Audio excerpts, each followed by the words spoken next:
Hello friends, this is Vijay Raj Pushp and welcome to learner eyes by VRP. तो आइए हम लोग आज बेसिक मैथ देखते हैं और आज हम लोग कुछ बात करेंगे कुछ ऐसे क्वेश्चन के बारे में जो कि आपके रियल लाइफ से जुड़ी होती है। सबसे पहले आपको मैं बता दूं कि मान लीजिए कि कोई भी अगर फिगर है और यह अपने आप में जो होता है वह कुल होता है। अगर हम इसे किसी भी हिस्से में बांटते हैं, मान लीजिए कि हमने इसको 4 भागों में बांटा, तो टोटल जो होगा कितने पार्ट्स होगा इसका 4। और इसका जो आप रंग देते हैं वह आपका उसका हिस्सा होता है। यानी 4 में से आपने कितने हिस्सा को रखा, एक हिस्सा को आपने छायांकित किया। तो अगर छायांकित भाग पूछता है तो आप 1/4 बोलते हैं। अगर आपको कहे कि हाफ हमको लिखकर बताइए, तो हाफ का मतलब क्या होता है, आधा। आधा का मतलब क्या होता है, 2 का कितना हिस्सा, 1 हिस्सा, यही ना आधा होगा आपका। अगर आपको बोले 3/4 की अगर बात करें, मान लीजिए आप फिगर है आपके पास और इसका अगर 3/4 की बात करें, 3/4 का मतलब क्या होता है, चौथाई। यानी 4 में से कितना हिस्सा, 3 हिस्सा। तो 3 हिस्सा की अगर बात करता है तो आप इस तरीके से आप लिख सकते हैं। तो इस पर देखिए क्वेश्चन कैसे आते हैं। मान लीजिए कि आपके पास क्वेश्चन एक दिया है और वह क्वेश्चन इस प्रकार से है, ध्यान दीजिएगा।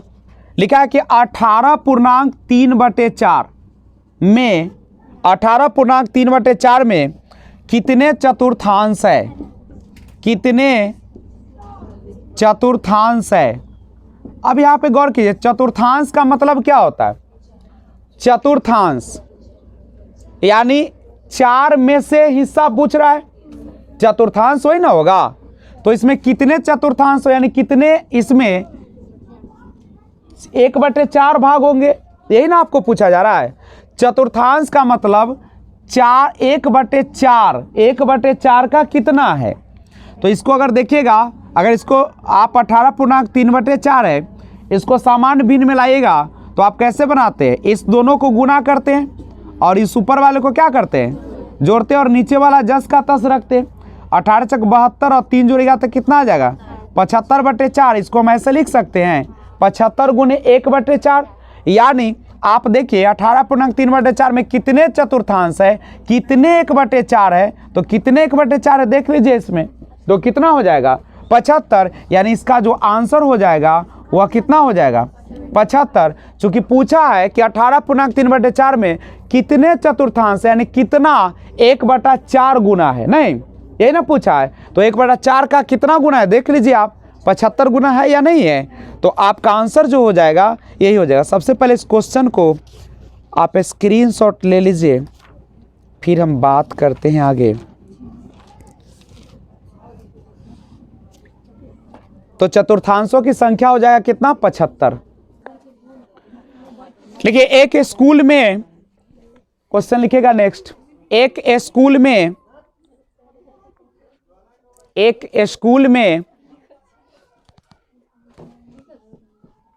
आधे छात्र बैडमिंटन खेलते हैं, आधे छात्र बैडमिंटन खेलते हैं।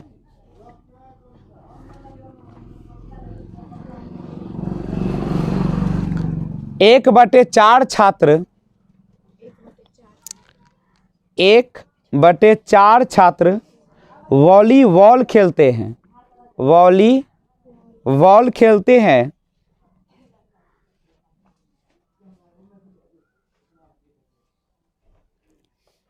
1/8 टेनिस खेलते हैं।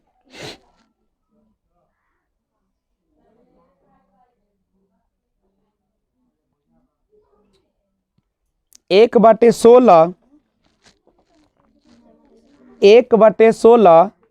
छात्र शतरंज खेलते हैं। 1/16 छात्र शतरंज खेलते हैं।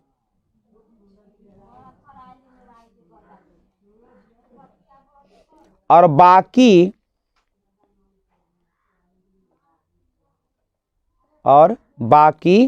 तैराकी के लिए जाते हैं, तैराकी के लिए जाते हैं।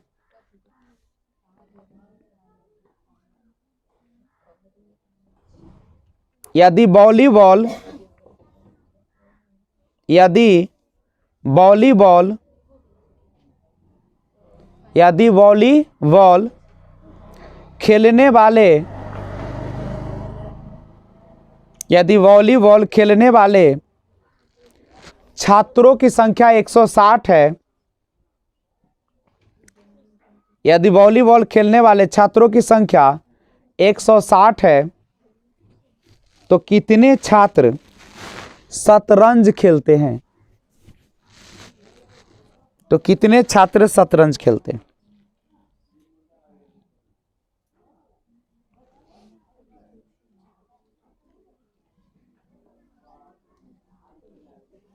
तो देखते हैं।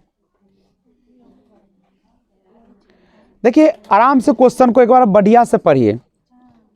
लिखा है कि स्कूल में, आप ध्यान दीजिए, मान लीजिए कि ये मेरा स्कूल है,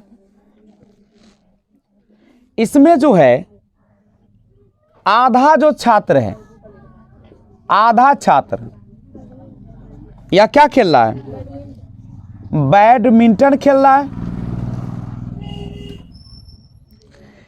उसके बाद 1/4 छात्र जो है वह क्या खेल रहा है, 1/4 जो भाग है, नहीं 1/4 भाग वॉलीबॉल खेल रहा है और 1/8 भाग जो है टेनिस खेल रहा है और 1/16 जो है शतरंज खेल रहा है। और जो बच गए हैं ये भाग, ये सब क्या कर रहा है, ये तैराकी कर रहा है। ऐसे ही ना रिपोर्ट है। अब कह क्या रहा है, यदि वॉलीबॉल खेलने वाले छात्रों की संख्या, यहां पे लिखा है, देखिए लिखते हैं हम, लिखा है वॉलीबॉल खेलने वाले छात्रों की संख्या। तो देखिए, तो वॉलीबॉल खेलने वाले छात्रों की संख्या कितना दे रखा है, 160 है, दिया है। अच्छा गौर कीजिए, वॉलीबॉल खेलने वाले छात्रों की संख्या 160 है टोटल, लेकिन फ्रैक्शन में आपको यहां पे दे रखा है। देखिए फ्रैक्शन में कितना दे रखा है, 1/4। इसका मतलब यह जो 1/4 है कितना को नेतृत्व कर रहा है, 160, यही ना है। यानी यहां पे 1/4 भाग जो है वह कितना है, बराबर 160। हम लोग नहीं कहते हैं कि एक व्यक्ति 5 आदमी को देख देगा, मतलब 5 आदमी से वह लड़ सकता है, जीत सकता है। इसका मतलब है कि एक आदमी बराबर कितने आदमी, 5। तो यहाँ पे 1/4 भाग यहाँ भी वॉलीबॉल है और 160 जो है वो भी आपका वॉलीबॉल है कि नहीं है। इसका मतलब है कि ये दोनों बराबर है आपस में। तो यहाँ से अगर हम एक भाग निकालेंगे तो 160, यह नीचे तो कहाँ चला जाएगा, ऊपर नहीं जाएगा। आपसे पूछा क्या है सो बताओ। आपसे जो पूछा गया है कितने छात्र शतरंज खेलते हैं, अब तुम ही बताओ शतरंज खेलने वाले कितने हैं, 1/16। एक भाग बराबर 160 गुने 4, तो 1/16 भाग बराबर कितना हो जाएगा, 160 गुने 4। इसी का ना करा 1/16, तो 1/16, 16 से काटेगा तो यहाँ 10 बार कट जाएगा। यानी कितने ऐसे छात्र होंगे जो आपके शतरंज खेलते हैं, तो शतरंज खेलने वालों की संख्या कितना हो जाएगा, 40 हो जाएगा। क्या कोई दिक्कत? तो सबसे पहले स्क्रीनशॉट लीजिए। इसे लिखना जरूरी नहीं है, समझदारी के लिए था, नहीं तो स्पष्ट है। 40 छात्र शतरंज खेलते हैं। कितने छात्र, 40 छात्र हैं जो शतरंज खेलते हैं। सिंपल सा था, 1/4 भाग है 160, तो एक भाग है तो कितना हो जाएगा, नीचे तो उधर जाके गुना हो जाएगा। तो जब एक भाग है 160 गुने 4, तो 1/16 भाग आपको निकालना है, तो क्या कीजिएगा, 1/16 से गुना कीजिएगा। नहीं, जैसे 2 आम का दाम 8 रुपये रहेगा, 1 आम का दाम हो जाएगा 4 रुपये। अगर पूछे कि 1/4 भाग आम का बताइए, तो 1/4 से गुना कर दें कि ज़्यादा हो जाएगा। अगर 2 आम की कीमत 8 रुपये है तो 1 आम की कीमत कितना हो जाएगा? 4 रुपये। और 1/4 भाग का पूछेगा अगर, तो क्या हो जाएगा? तब तो 16 हो जाएगा। नहीं कि कम होगा, दाम कमेगा कि बढ़ेगा, तो 1/4 होगा, यानी कितना भी मिल जाएगा? 1 रुपया मिल जाएगा। क्या कि हिस्सा कमेगा तो दाम भी कमेगा। ये सारा क्वेश्चन जो होता है काफ़ी इंपॉर्टेंट क्वेश्चन होते हैं, आप इसको ध्यान से बनाने का प्रयास करेंगे।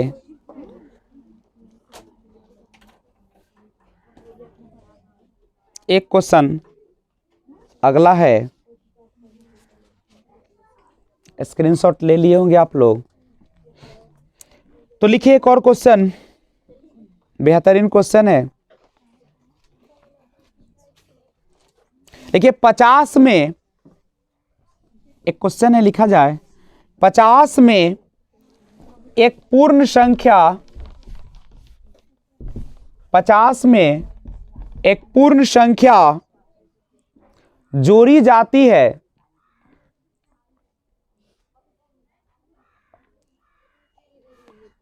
और फिर वही संख्या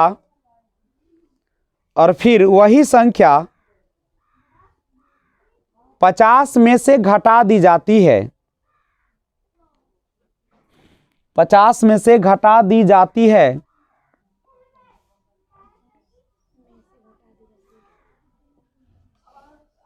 प्राप्त हुई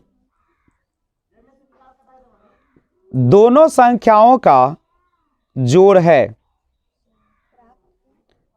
प्राप्त हुई दोनों संख्याओं का जोड़ है। क्वेश्चन को अच्छा से पढ़ लीजिएगा। देखिए इस क्वेश्चन में एक चीज का जिक्र किया गया है और वह है आपका पूर्ण संख्या। तो सबसे पहले समझिए, गिनती की जो संख्या होती है उसे हम कहते हैं प्राकृत संख्या। गिनती संख्या यानी 1 2 3 4 अनंत तक जाएगा। और इसी प्राकृत संख्या में या प्राकृत संख्या के परिवार में शून्य को शामिल कर देते हैं तो बन जाती है पूर्ण संख्या। और इसी पूर्ण संख्या के परिवार में अगर हम निगेटिव नंबर को शामिल कर देते हैं तो यह हमारा बन जाता है पूर्णांक। क्या बन जाता है? पूर्णांक। तो हमें क्या कहा कि 50 में एक पूर्ण संख्या जोड़िए, आपको जो मन है से जोड़िए। आपको 50 में कोई पूर्ण संख्या इसमें से जोड़िए, आपको 1 जोड़ने का मन है, हमने 1 जोड़ दिया, कितना हो गया? 51। फिर वही संख्या 50 में से घटाई, जो 1 जोड़े थे उसी को आप क्या कहिए? वही 50, वही संख्या 50 में से घटा दीजिए तो प्राप्त हुई, यही ना दोनों प्राप्त हुआ है, प्राप्त हुई दोनों संख्याओं का जोड़ निकालिए। 9 1 10, 5 4 9 1 10। यानी आप किसी संख्या को जोड़ दीजिए, आप फिर उसी संख्या को घटा दीजिए, तो क्या कोई फर्क पड़ेगा? यानी सिंपल है, वही होगा। अगर आप 50 में शून्य को जोड़ते तब भी 50, 50 में शून्य को घटाते तब भी 50, तो भी हमारा आंसर कितना आता? और याद रखिएगा, जब भी इस प्रकार का क्वेश्चन हो तो सबसे छोटी अंक ले। उससे फायदा क्या होता है कि आपको आसानी से बन जाती है, ज़्यादा कैलकुलेशन करना नहीं पड़ता। तो आप सबसे पहले इसे स्क्रीनशॉट ले लीजिए। नहीं, ये छोटी छोटी क्वेश्चन है जो आपके दिमाग में आसानी से क्या होती है? बसती रहती है। तो लिखा जाए क्वेश्चन, एक दुकानदार ने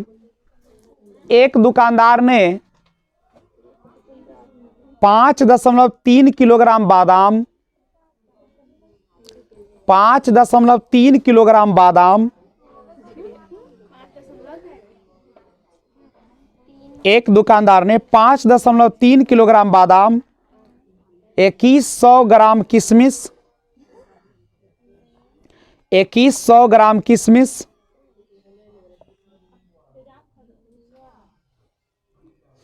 और 2.2 किलोग्राम काजू को मिला दिया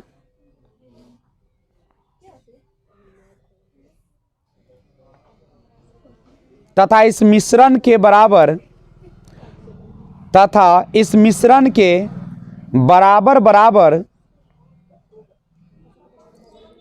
2 दर्जन पैकेट बना दिए।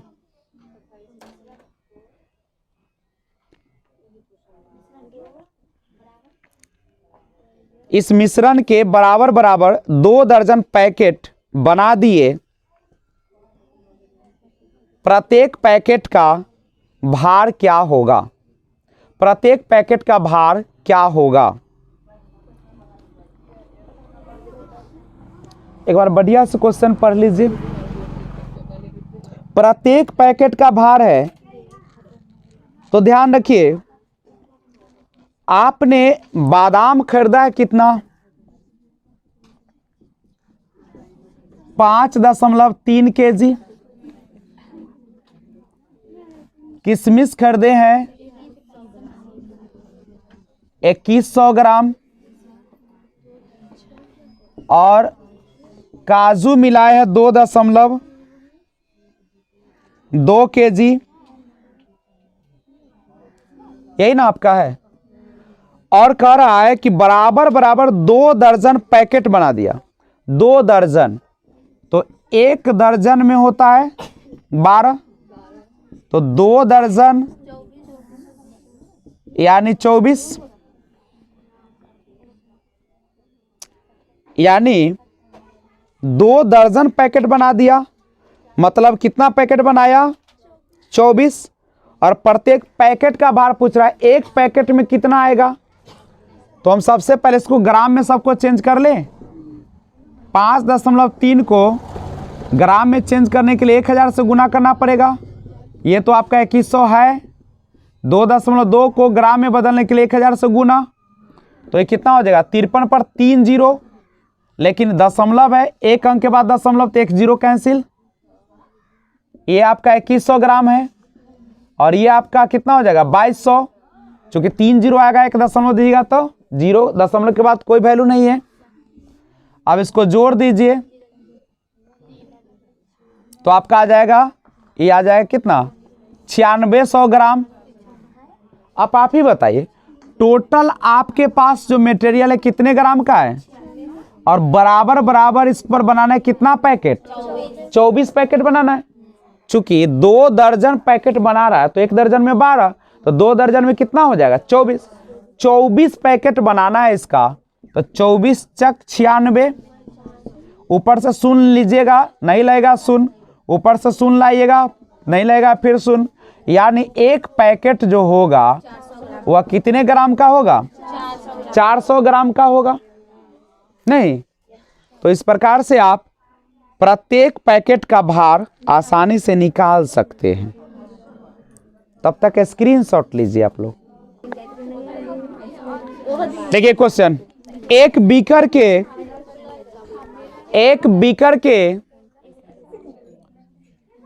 3/7 भाग में, एक बीकर के 3/7 भाग में पानी है। 3/7 भाग में पानी है। बीकर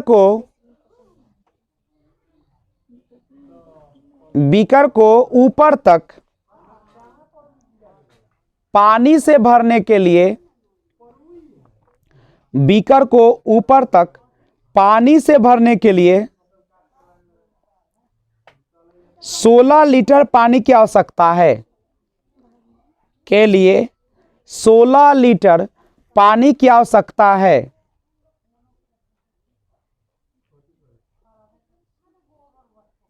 बीकर की धारिता क्या है? बीकर की धारिता क्या है? धारिता का मतलब क्या हो? उसका वॉल्यूम, आयतन, कितना पानी को रखे हुए। देख लीजिए, मान लीजिए कि आपके पास एक बीकर है क्या, और इस बीकर का 3/7 भाग, यही ना, 3/7 भाग जो है पानी है, यही ना। अच्छा गौर करो तो, ध्यान दीजिएगा स्क्रीन पे, 3/7 भाग है, इसका मतलब यहां तक जो है वह कितना भाग है, और ये यहां तक टोटल कितना भाग है, 7 है, क्योंकि नीचे 7 है, इसका मतलब कुल कितना है, और उसमें से पानी कितना भाग पर है, तो आप ही बताइए पानी कितने भाग पर नहीं होगा, 4 भाग पे, कितना में, 7 में। ध्यान दीजिएगा, जब 7 में 3 भाग में पानी है तो 7 में 4 भाग में पानी नहीं होगा। क्या कह रहा है कि ऊपर तक पानी से भरने के लिए, अब इसको चाहते हैं कि पानी से क्या हो जाए, पूरा लबलब भर जाए। अच्छा, तब इतने पानी ना चाहिए भरने के लिए, और इतना पानी आपको दे रखा है, कितना लीटर दिया है, कह रहा है कि 16 लीटर और पानी अगर रख देना तो ऊपर लबलब भर जाएगा, लबालब ना। तो सोचो आपको पानी कितना भरना है, आपका देखो खाली कितना है, तो यही ना है, यही 4/7 ना 16 लीटर होगा। तो एक भाग निकालिएगा तो ये नीचे वाला कहाँ चला जाएगा, और ऊपर वाला, तो 4 चका एक भाग माने कुल भाग, एक भाग माने कितना भाग, अपने आप में कोई संख्या एक कुल होता है ना, तो एक भाग मतलब पूरा। तो आप ही बताइए बीकर की धारिता कितना हो गया, 28। अगर 28 यानी पूरा जो पानी होगा वो कितना होगा, 28 लीटर में पूरा भर जाएगा, नीचे से ऊपर तक। तो पहले इसका स्क्रीनशॉट लीजिए।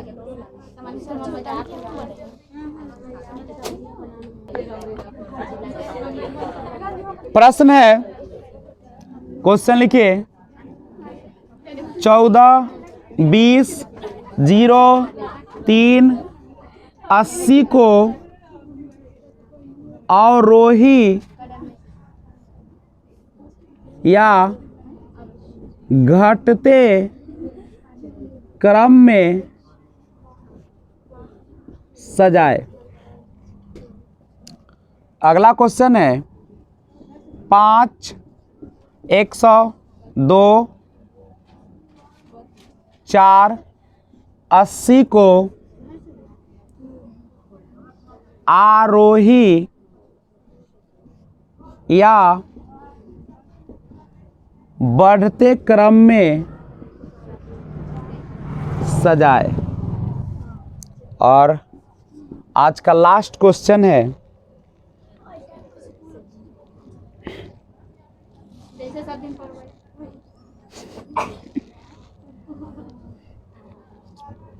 अगला क्वेश्चन है 30.5, 3.05, 3.50,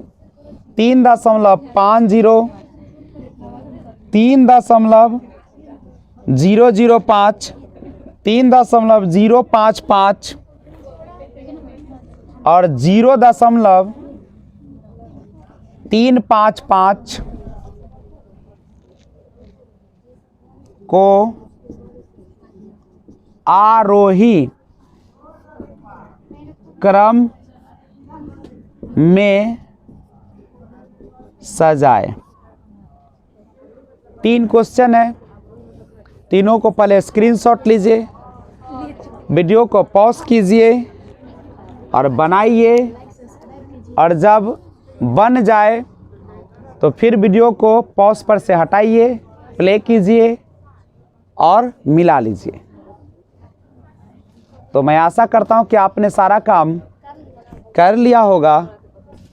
तो आइए स्क्रीन पर एक बार फिर से नज़र डालते हैं कैसे हम लोग बनाते। सबसे पहले आपको समझना है अवरोही क्रम और आरोही क्रम।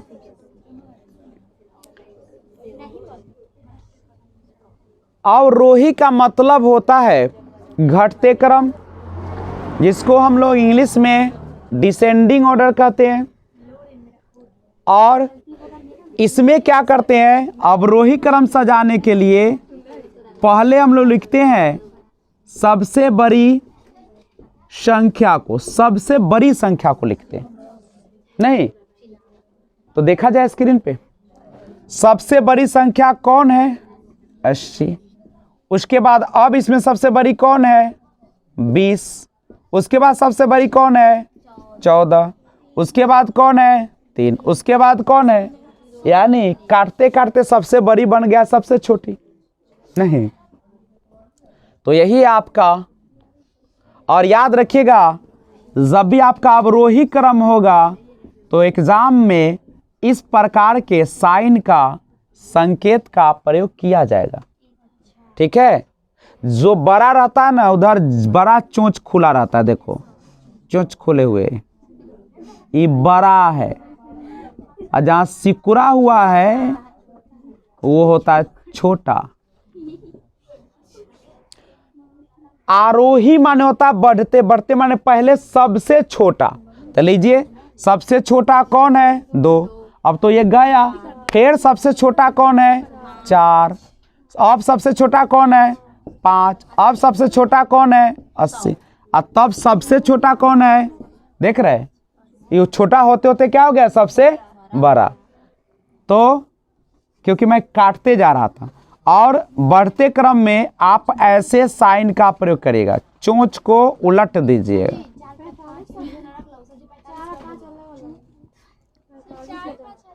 तो 4 और 5 अलग है, तो इस प्रकार से हो।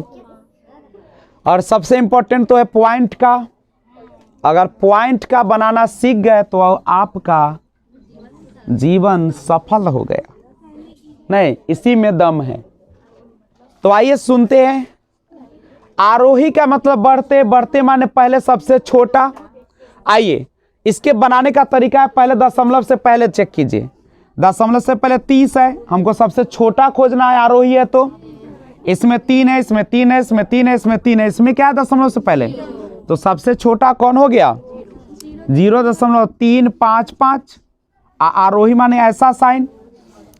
अब सुनो, अब देखो ये 30 तो हो नहीं सकता है, अब तीने वाले में बात करना होगा। अब दशमलव के जस्ट बगल देखो, यहाँ पे है 0, यहाँ पे है 5, यहाँ पे भी 0, यहाँ पर भी 0। तो अब देखो 5 वाला तो होगा नहीं छोटा, अब 0 को आगे बढ़ाओ, तो 0 के बाद इसमें कितना है, 5। इसमें 0 के बाद कितना है, 0। इसके बाद 0 के बाद कितना है, 5। तो कौन लीजिएगा, ये होगा, यही ना छोटा होगा, 005। अब देखो, अब यहाँ 3.05 है, और यहाँ पे देखो 3.50 है, और यहाँ पे 3.055 है। अब बताओ कौन छोटा होगा, 0.5, क्योंकि यहाँ पे दीजिएगा तो एगो 0 आएगा, तो यही छोटा होगा, 3.050।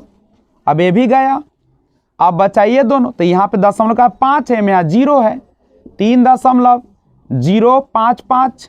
तब आ जाएगा 3.555 ना, 3.55, और तब लास्ट में 30.5। तो इस तरीके से आपने आरोही क्रम और अवरोही क्रम को क्रम से लगाना सीख लिया। तो आज की सेवा भी यहीं पे समाप्त करते हैं, और फिर मिलते हैं एक और बेसिक क्लास के साथ।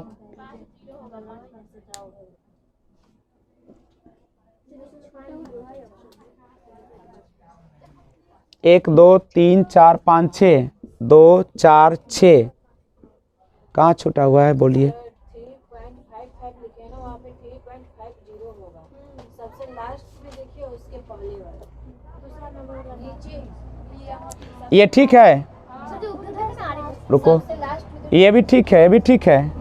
यहाँ पे ये 3.50 है।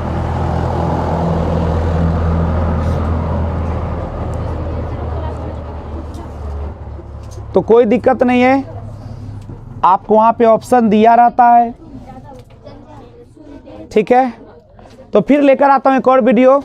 अगर आप नए व्यूअर्स हैं तो इस चैनल को सब्सक्राइब कीजिए और बेल आइकन को ऑल पे प्रेस कीजिए और लिंक शेयर करते रहिए उन गरीब छात्रों के लिए जो आ नहीं पाते हैं या पैसे का अभाव है या जो इस जगह पहुंच नहीं पाते। तो फिर मिलते हैं एक और वीडियो के साथ, तब तक take care, bye bye, thanks for watching, be enjoy.